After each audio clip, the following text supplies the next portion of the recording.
What's up, guys? What is up? Welcome back to another episode of Deck Talk Podcast, and we have a legend in the fishing industry on here today, and we are stoked to have him on. We've been able to talk to him quite a few times here in the past 4 or 5 years or so, and every time we get to talk to this gentleman, it is always an honor and a blessing to be able to talk to him and kind of pick his brains a little bit, though. But guys, if you don't know, I'm Colin Burnett.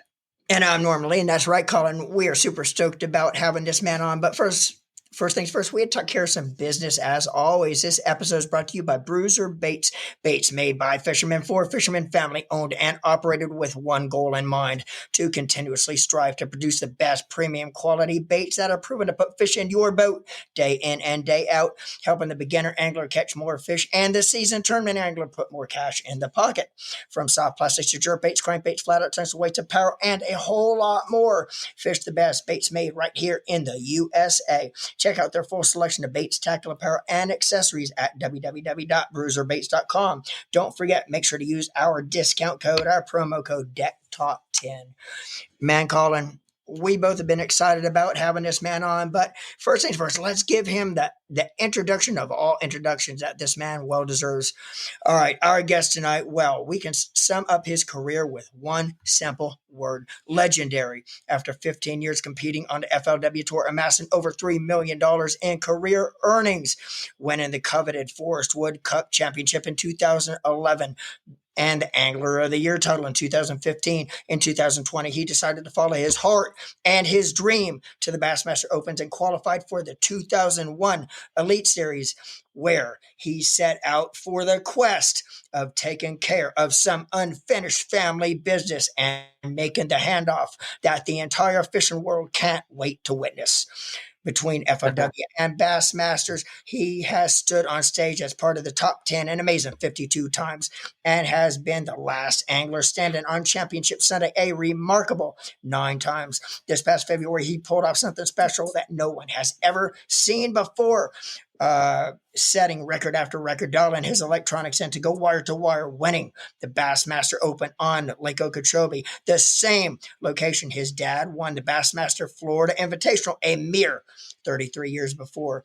A 3-time gold medalist fishing for Team USA, the host of the Scott Martin Challenge TV show from Clewiston, Florida, the man himself, Mr. Scott Martin. What's up, brother? That was a lot. I was like, man, he keeps going and going like the Energizer Bunny on that thing. That was a great introduction. Thank you. Man, I tell you what, looking up your career statistics and stats, dude, it was like the Encyclopedia Britannica. Yeah, I mean, it was just endless. It's crazy. Yeah, it's wild to think that I've been doing this for, and I still feel very young, and I feel like I am young, but I've been doing this for 25 years. It's crazy, But back then, I started when I was, 21, 22 years old, which is nothing new nowadays. But back then, that was unheard of. I mean, there was no one. When I won my first FLW event, my first $100,000 tournament, that first year, I was the youngest angler to ever win one like that, and that stood for a long time. And nowadays you've got Trey McKinney and everybody else. I don't know, he's 16 or 17 years old, I think. So it's the times have changed for sure. But but yeah, I've been doing it a while, and it's been a fun journey. Very blessed to have a big fan support, and it's just been good. Right. Yeah, and I know every time that, again, like what I said earlier, like every time we get a chance to see you, either at the Classic or even at a tournament or at ICAST, it's always a blessing to be able to talk to you, talk to your dad, and just the stories, and be able to just hear the excitement when you're talking about fishing, and then let alone talking about fishing with your family. And that was the first time I ever met you, Scott. That was the first thing I told Norman when we left and stuff like that. And I said, Scott, if I know one thing and one thing only, Scott loves his family. He loves being there. He loves having them out on the boat. And so that's, to me, it's an honor to have you on this podcast. And so, but I do want to talk to you though, about last year, or you went to the Classic in Knoxville. Yeah. Last year, you did not make the Classic, but you made a promise, and Yeah. you said, "I'm getting back next year. I'm going to be here. I'm going to be on this stage. I'm getting back here." And you wasted no time. I mean, you're like, "Let's Yeah. go. Let's have it down." And you went to Okeechobee, and I mean, you sealed your seat the first tournament of the year last year, and paved your way to where you're going to the Classic here this next year in Texas. And so, what does it mean to you to be able to go back to the Classic, and what would it mean for you and your family for you to host or to hold up that Ray Scott Trophy? Well, that's a lot to talk about there, but yeah, I mean, it's to make the Classic again is awesome. I unfortunately I missed it the last year, and when I look back at the FLW Forcewood Cups, I think I missed two of them in my career of 20 Right, over 20 years actually on the FLW tour.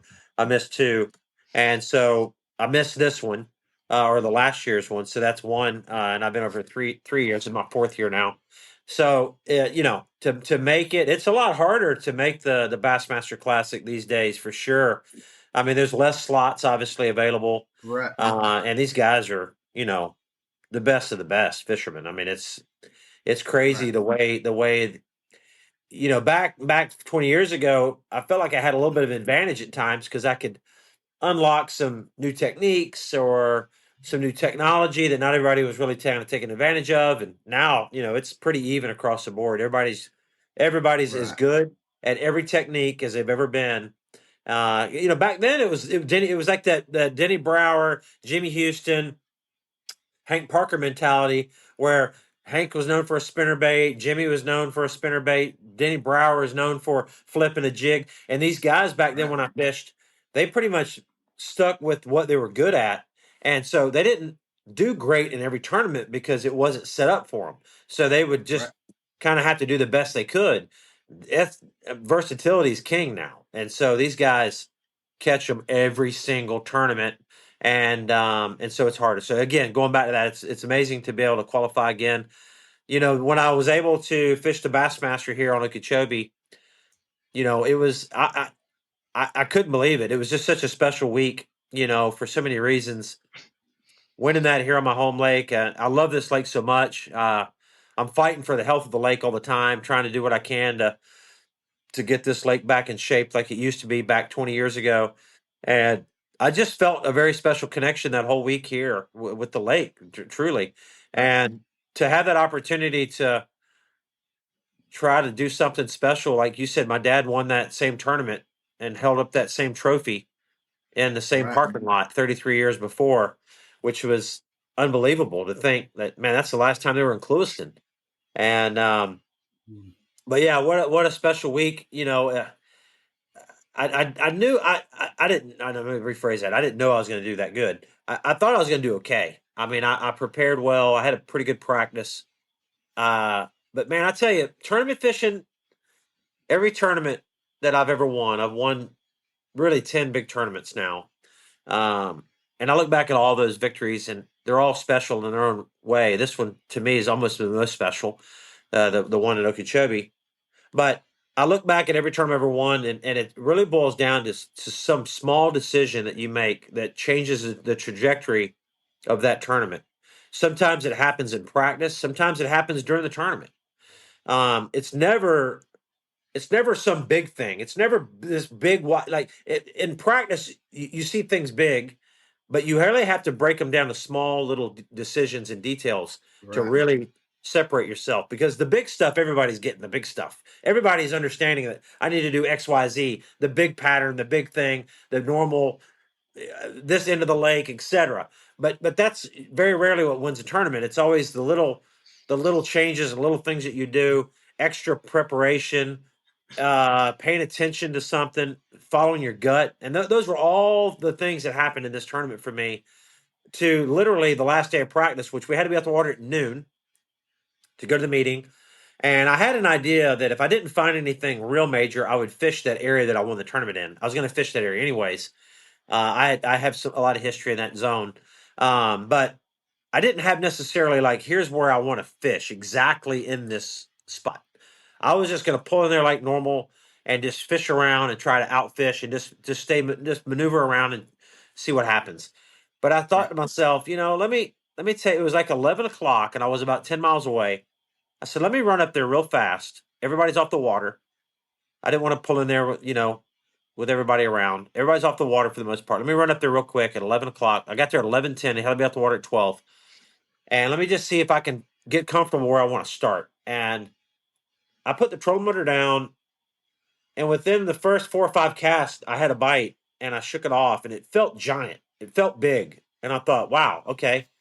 So then I made another couple of casts, and I had another bite, and I'm looking at my live scope as well, and I'm seeing stuff swimming around, and like it was just this magical thing going on, and I was like, man, there's something special right here. So I literally put an exclamation point on my waypoint on my unit. I've never put an exclamation point in my life. I put exclamation point, red exclamation right there. And I thought, man, this is where I'll start. I had like 5 or 6 bites and they all felt really big. I didn't catch any of them. And so the first day of the tournament rolls the next day. And of course, I run up there. I'm boat 100. I think I was boat like 130, 140. As I get there, there was 80 or 90 boats in this one area. And I stop outside of everybody and put my trolling motor down and start kind of fishing my way up in there. And I'm looking at my GPS, trying to see like where that exclamation point is. And I notice it's such a blessing. I noticed right off the bat that even though there's boats everywhere, that one spot around that exclamation point had no boats. There was no boats where my exclamation point was. And it was about a 7,500 yard little stretch. And I saw it. I was like, "Oh my gosh, I can't believe this!" So I didn't want to go too fast because you know how people are. They want to, they see you coming, they want to block Right. you. So I just kind of fished my way up there, just biting my lip the whole time. I got my mask on. They don't know it's me because I'm in this wrap. I'm in an unwrapped boat, and I finally saw my opportunity and I got in there. And it's open water, and I power pole down right on my waypoint, and I just settle down. And it's all videoed, and within about maybe 5 casts, I caught one about, I don't know, 5 pounds or so. And I continued to catch them in that one little 50-yard stretch and ended up with the 33 pounds from the first day right there, which was Heck just yeah. crazy. And it was Phenomenal. all around that exclamation point. And I watched Yeah. everyone else around me not really catch any big ones. I mean, for the most part, when the dust settled, to be honest with you, there was Right. really just me left in the whole area. And there was another guy that Fothergill, Easton Fothergill, was in that area some too. And him and I were the only two people left in that whole bay. And, Right. so it boiled down to like I got really blessed and I put forth that extra effort that last day of practice. I paid attention. I made a really good decision. I made a great decision to shake those fish off. Um, all the things that I did was right. And then I made a really good bait choice too by fishing that little bit bigger bait. A lot of guys, for some reason, were Right. fishing little wacky worms and they were drop shotting in there and, all this little stuff just because of the typical thought of like, oh, there's all this pressure. We need to downsize and fish small spinning rods. And they were catching them, but they were catching the males. And I didn't catch any male. Right. I didn't catch hardly any thing that was small. Like everything I caught was these big females. Those big females were reacting to those little bit bigger baits, that bandito bug, obviously. Right. Yeah, and that was a phenomenal weekend. I mean, we enjoyed watching it, and I was like, all right, is he going to hold it off? Because that was one thing Norman and I were talking about, and that was like, we're like, Scott's going to go on and just put his foot into the Bassmaster Classic this first week, and he's like, I ain't worrying about nothing else. He says, in his mind, he's like, I'm first chance, I'm sliding right into that classic. You're not going to keep me out of it. And so we thought it was amazing. I felt good. I felt good with it after the first day, but I'll be honest with you, you get nerves. Like day 2, I was nervous. I'll tell you what I did on day 2 is crazy because, first day of the elites the year before, 2 years before, I was basically leading that tournament with 25 pounds, on top water Right. bite I had. And then it fizzled, day 2 and 3, it was all a disaster. I didn't do all that good. But, I was in my mind like, okay, I don't need to mess this up again. So on day two, you know what I did? No, so I catch 33 pounds in a 50-yard stretch, and there's more there. Right. I didn't even go there. I didn't even go. I went somewhere else. I literally went. I literally went where I had shook off some more fish in that same bay, but like 400 yards away, on the Right. other side of the whole place. I could see it far away, and of course, there's boats everywhere over there that day. And I went to the other side of the bay, and what was funny, I thought to myself, because even some people that were in that bay were like, "Where did you go? Wait, you're leading the tournament. You never even came back. Like, where did you go?" And I did drop another 20, I don't know, 26 or something that second day, Yeah. and but I caught them off another spot, and so on day three, I utilized both areas because there's nobody there anymore, Right. and it was that was fun, it was just, I look back at that, it was probably the most fun I've ever had in a tournament. Obviously, catching these big giant bass, it just never stopped. It was every time I set the hook, you saw it. It was Yeah. Yeah. 6, 7, 8, 9 pounds, and it was. I didn't lose anything really much at all. I mean, I caught everything that bit, and I that was fun. That's the way to fish a tournament when you're really dialed in on something focused. I just had these blinders on, and again, it was not easy to do because at times I would look up, because it took me all day to catch what I caught. It wasn't like I caught them in Right. 5 minutes.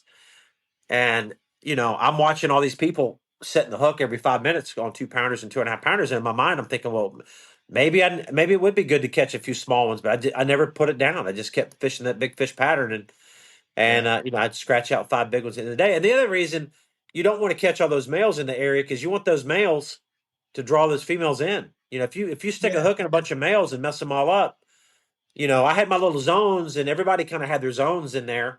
Right. We all fished, everybody got along. But in my little zone, I left the males alone. Yeah. There's my little Yeah. magnets. That's awesome. Now, again, like we can't have you on here and not talk about your family because, I mean, we know that it is. I mean, it's a huge part of your life. I mean, the support that Suzanne gives and the four kiddos to you. I mean, it is phenomenal. We've seen to where you actually was at a tournament. I can't remember what tournament it was, but Hillary had a weigh in, Yeah. and you actually left the tournament. I guess it was like during practice. I can't remember exactly, but Yeah. you left. You flew back home to watch her just to weigh in, and then flew back out to the tournament. Yeah. And so, but what does it mean to you to have your family out on the boat, even if if you're going bass fishing or if you're going out to the Keys and stuff like that in the Yeah. big boat and y'all are doing Yeah. some lobster fishing and doing all Yeah. that? What does it mean to have them out on the boat with you? Oh, that's just our lifestyle. That's our love language, really, the Right. outdoors, and it's a blessing. All my kids, they love the outdoors tremendously. Some more than others, obviously, with Hillary. Yeah. Um, but they all love it, and they're all good at it. And it's what we do, and it's so much fun. And it's funny. I always kid around. So Jacob, my oldest son, he's really good at fishing, very smart when it comes to like understanding patterns and whatnot. He Right. could be a really good tournament angler. And then you Reed's the same way, my other son, and they're both just amazing. But they never got into the tournaments, and I didn't push them, and I don't know if that was a mistake I made. I just kind of, they liked it so much, they like fishing so much. I just thought naturally they would They'd start come to them. gravitating to wanting to do Right. tournaments, and they just never had that desire. I'd bring it up to them, and we fished a few here and there, but they never grasped onto it like I did. So, um, and then Hillary comes along, and she got the bug more than my dad and me Hard. combined. And but I always kid that Amelia, our youngest, she's 17 now. She's actually the best fisherman in the family, but she doesn't fish Wow. much. She doesn't fish much. She doesn't do any YouTube fishing or fish tournaments. But the reason she's the best is her catch ratio. If you base it on catch ratio, she's blowing us apart because she's only made, you know, 100,000 casts and she's caught, 1,000 bass. When Hillary's made Right. 3.7 million casts, it's the ratio's way different. So her batting average, her fish catch ratio to cast, Amelia's is way better than all of ours. Yeah. And she's the Hall best of Fame fisherman in the caliber family. right there. Yeah, she's the best in the family by far. That is awesome. Um, well, speaking of Hillary, I mean, she's at Alabama fishing, and I know she's doing great there. She actually won the Alabama Classic that they had amongst the whole team. That she Yeah, actually won it, yeah. and but what would it mean to you with seeing? I mean, because I mean, we see how good she is, and we believe that it's just a matter of time. If that's where her goals are, is to be able to fish professionally. What would it mean to you to have her fish with you in the elites? There's several different emotions. Obviously, it would be awesome, but at the same time, I would probably not last long in the elites because I'd end up beating some dude up at the elites, and Slick Johnson would have me on his Instagram in 5 minutes talking about Scotty Martin has done beat up some elite angler because he was hitting on Hillary. It's not a good situation, to be honest with you. I probably need to retire by the time she gets in there, just for that reason. But no, it would be cool to be able to fish. Yeah, Let's take it one step at a time. I think her fishing some of the opens, soon over the next few years. I really look that's going forward to to be that, where we could go out and take it easy. I don't. It's not a lot of stress on me to fish the opens. A lot of fun. I love fishing the opens. I love hanging out with all. I love hanging out with the opens people because uh they just have that spark in their eye, man. There's so many right. different people that they don't really know what they're doing yet. And I just enjoy being around them. I enjoy the appreciation that they give us when we're there. And so I think it'd be neat for Hillary to fish some of those, and I would enjoy that. But for her to make the elites and fish on her first Bassmasters Classic one day would be That would be would awesome. be would be groundbreaking. They haven't had a woman ever make the elites yet. So No, that's something that would be very special. That's really going to be her decision. She enjoys fishing so much.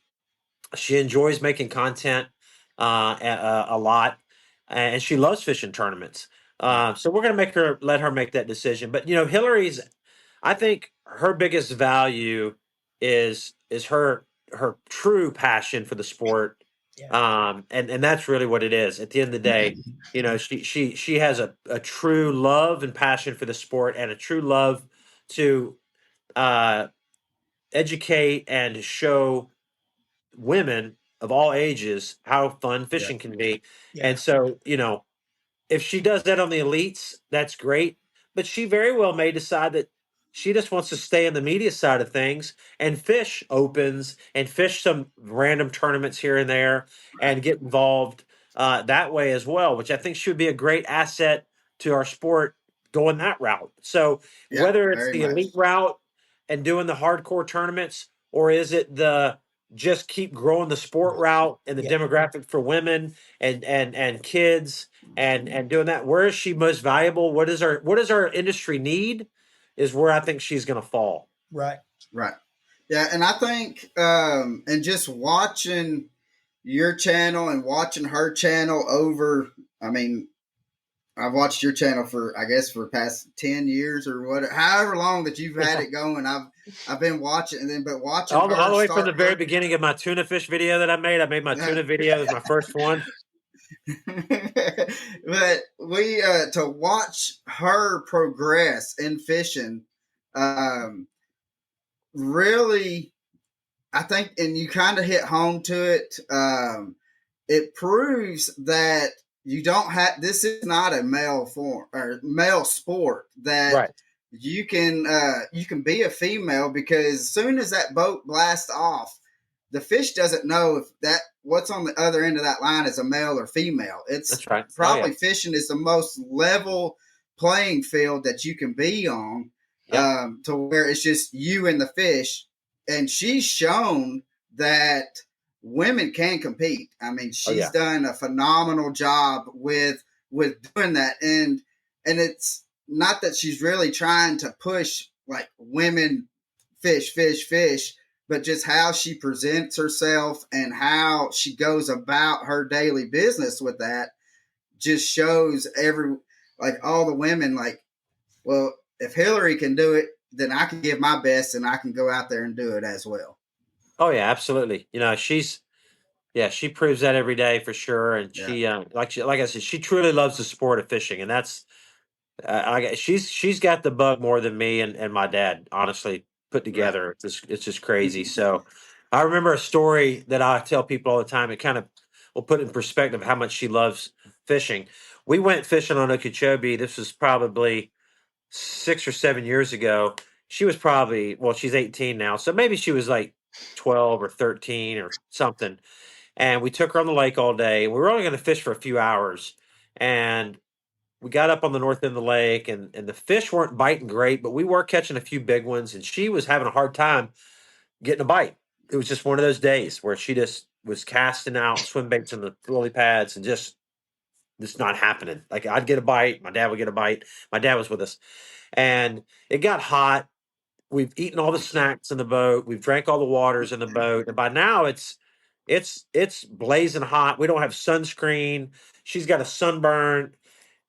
We're sweating. It's 1 o'clock. She still hadn't got a bite, and we keep fishing and keep fishing. And like, do you want to go in? Nope, I don't want to go in. I'm good. Let's keep fishing. We keep fishing. She's like determined. I'm going to catch a fish. She just wants to Yeah. catch a fish. We literally we bum waters from another boat. Like, hey, sir, how you doing? By chance, do you have like an extra couple waters we could buy from you? You know, just like because we're like it's bad. And in my mind, I'm thinking we might be ruining her. Like this, she might not ever want to go fishing again. This is miserable. The bugs or gnats are on us, and the whole day goes by. She never catches the bass. And I'm kind of deflated at the end of the day. I'm thinking like, man, I don't even know what to say to her. And she says, can we go tomorrow? Like, can we go back out here tomorrow? And I'm like, are you serious? She goes, yeah, I really want to go out tomorrow. I got to catch one of these bass. I'm like, you're the most hardcore person I've ever been in the boat with. My dad was blown away. He was like, oh my gosh, he That's tells the story awesome. all the time. That's But that's awesome. truly who she is. I mean, she's got sunburned face, like just all miserable day of fishing, and she was ready for round two instantly. That's awesome. And that's just how she rolls. Yeah. Well, we know we gotta let you go here soon, but I do have we got two more questions for you, Yeah, Scott. keep rolling with it. And the first question is there a bait that may have came out like at ICAST or something like that, or a product that that you're sponsored by and stuff that You can here talk this next about. year that you can talk about that this next year that just the average anglers will be able to get their hands on and utilize? Is there something that you're thinking, all right, this is going to be the jam? Yeah, there's a couple things. One, really, I'll just stay with one. But I just fished with it. I actually posted on Instagram today. So on my Instagram, if you go to it, you'll see the latest post. Bass Mafia is got a whole line of hard baits coming out. So Right. they've done some really cool stuff already. We've got a top water out. They came out with this brand new jerk bait that we've been working on for quite a while, and it's called the Shot Caller. And so they sent me a big box of them about 2 weeks ago. And initially you look at them, you're like, oh wow, these look great, But here's what I've learned over the years, and I've got every brand jerkbait in my time. I've got boxes of jerkbaits. I've got everything from Duralis to Megabass to Rapala to XYZ. Yeah. And what I've found over the years is that not all of them catch fish that great. Like there's some that Right. stand out. Like you're like these couple jerkbaits always catch them a little better than average. This is one of them. I wasn't sure what to expect, to put it on. You can look at it all you want. You can test it in a pool all you want until you take it out there on the lake and you Right. see how those fish react to it. It was pretty amazing. One of the things that I noticed right off the bat was these fish committed to it quicker. Also, how well it casted. It has a weight transfer system in it, and it Nice. threw farther than any jerkbait I've ever thrown before. Like I literally, we did videos where I was like, look how far I don't know, 60 yards. I mean, like crazy far. Wow. So, and it was accurate. It didn't like veer off. So it casted well. The colors were on point, and it absolutely caught them really well. So I'm excited about that jerk bait. And a lot of times, it's like jerk baits are good to try different ones because it's like a rattle trap. Like rattle traps and lipless crankbaits. If you've heard the stories over the years where certain ones get hot, or a guy wins a tournament or Right. two on a new one, or one that hadn't been thrown in a while, because it's a different sound. The rattles make a Right. different sound. The vibration's slightly different, and the same thing holds true with a jerk bait. It comes through the water slightly different. It pauses slightly different. The rattles inside make a different noise. So whatever they've got going on is magic right now, and I think those fish are going to love it. So I really encourage anybody to go and buy some of the Bass Mafia shot collar jerk baits. I think you'll be pleasantly surprised. It's jerk bait time of the year right now. I think Yeah. it's a great move to go in that direction. Right. Yeah, that and you're just talking about like how different like lipless crankbaits and stuff like that, and it reminded me of a video that you done when you'd give like the tips from the pros, and you Yeah. was talking one thing about lipless crankbaits, and you was talking about how like the different sounds with the one may have just one knocker, one may have a Right. couple BBs, but sometimes they won't hit nothing that has, it's just a vibration that they're going.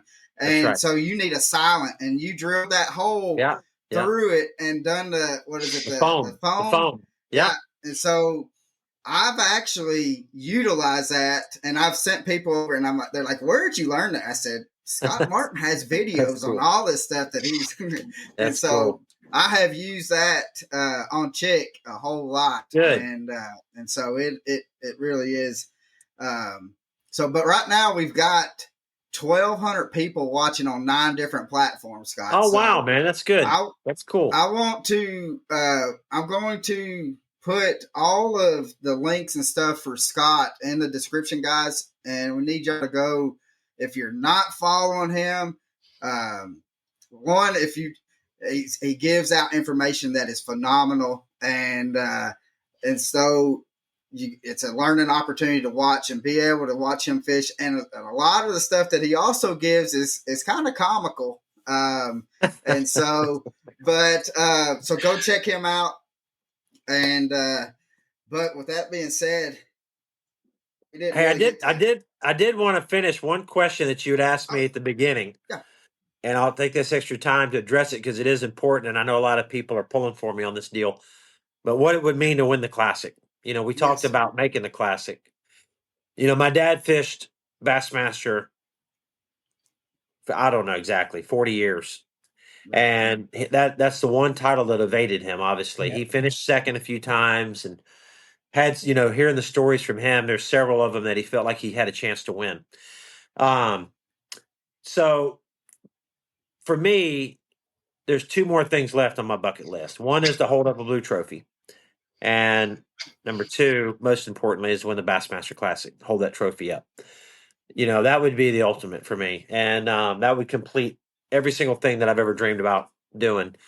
And for me, I don't know if that'll happen. I don't know if it'll happen. It's a very hard title to win.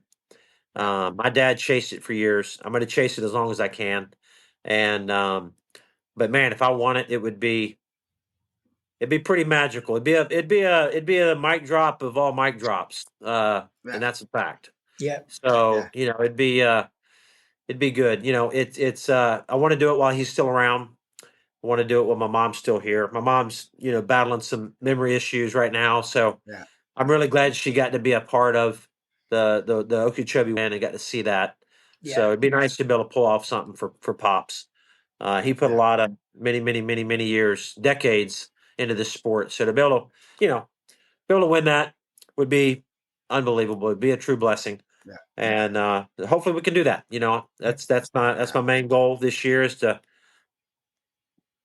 do those things. So they'll get it Yeah. done. That's right. Yeah. Well, and the thing is I mean, we've talked to your dad. We've actually had him on the podcast here at the beginning of this year. It's kind of funny that we started the very first episode of the year. We had your dad on, and we're finishing. This is our last episode of this year. Awesome. So Okay. we finished. We started the year with the Martins, and we're finishing with the Martins. So All right.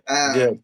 it's good. Lord kind of worked it that way, and but talk to your dad and how he, I mean, I don't see how he keeps going. I mean, I'm 41 years old, and I'm like, and he's telling us like, I got this, I got that, I'm going to Oh, he's go, and wide then open. Yeah. Jerry Brousseau tells us like, yeah, I'm going to go out with Roland. We're doing this and doing that, and I'm like, does he ever breathe? Just stop and breathe, and he's like, nah, he breathes when he's out on the water. He's all right. That's right. He's a machine. He's a machine. Yes, That's the one thing that I've learned over the years from him, and I'm proud. He's instilled a never quit mentality, laser focused, attention to detail. I mean, a perfect example is like if I'm sure there's, and I've been around these people where over the years, the people I've traveled with in tournaments and whatnot, they're in bed at 8 o'clock. They don't change anything. They don't challenge their thought. They just go out and go do their ABCs every day. right, And my dad is like literally the last one. I'm the last one to go to bed when we're on the road, but he's the last one to go to bed if he's ever with me.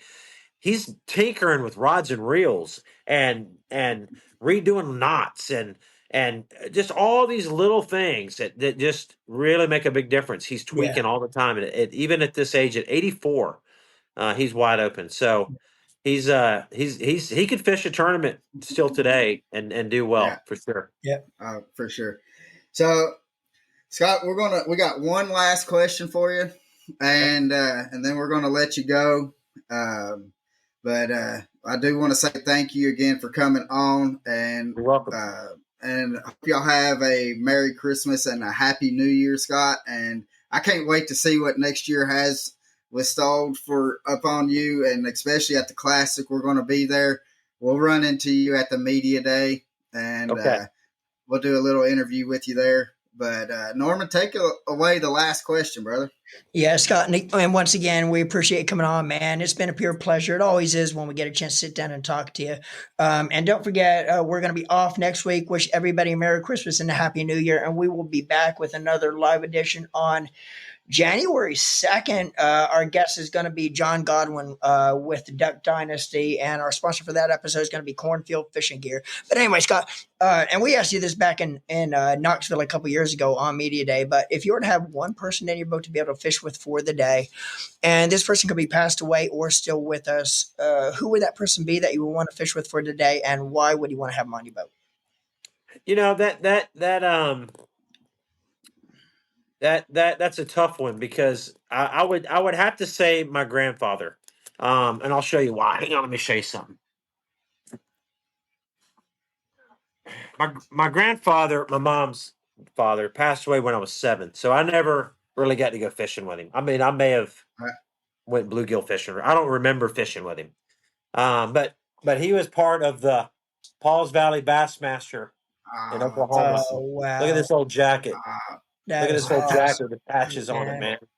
That And Wow. that is awesome, dude. so when you talk about it's in my blood, my mom used to fish tournaments with my grandfather before my mom and dad met. This was when she was a Right. kid, Yes. similar to what Hiller and I do. My mom back then in the 60s and 70s was one of the very first women to ever fish any tournaments. Yeah. Any Wow. tournaments. And she would show up at these tournaments fishing with my grandfather, and all these onesies were patches from tournaments. Yeah. And That is so awesome. to share a boat with him, even though I don't remember much about him, to share a boat with him and a cast with him would be pretty special. That's awesome, Yeah. man. That is legit right there. I mean, and not to kind of linger it on, but to be able to like, 'cause I say the same thing about my mom's dad and my dad's dad. Um, to have them on the boat, and especially to have them see the technology that we have now, would just blow their mind. I mean, to have to Yeah. where, and which I mean, you know how like when back, I mean, we used to just go out there and just triangulate stuff to be able to Oh yeah. pinpoint. Oh That yeah. was our Yeah. waypoints, and Yeah. so to have them on the boat, and then to be able to hear their experiences and be able to learn something. I mean, because stuff that they do that had done back then, I mean, still catches fish today, Oh yeah. and so. But I'm right there with you, brother. And but guys, thank you deal. again so much, Scott. Thank you. Appreciate it. Scott, appreciate it, We'll buddy. see you here in Thank you. March.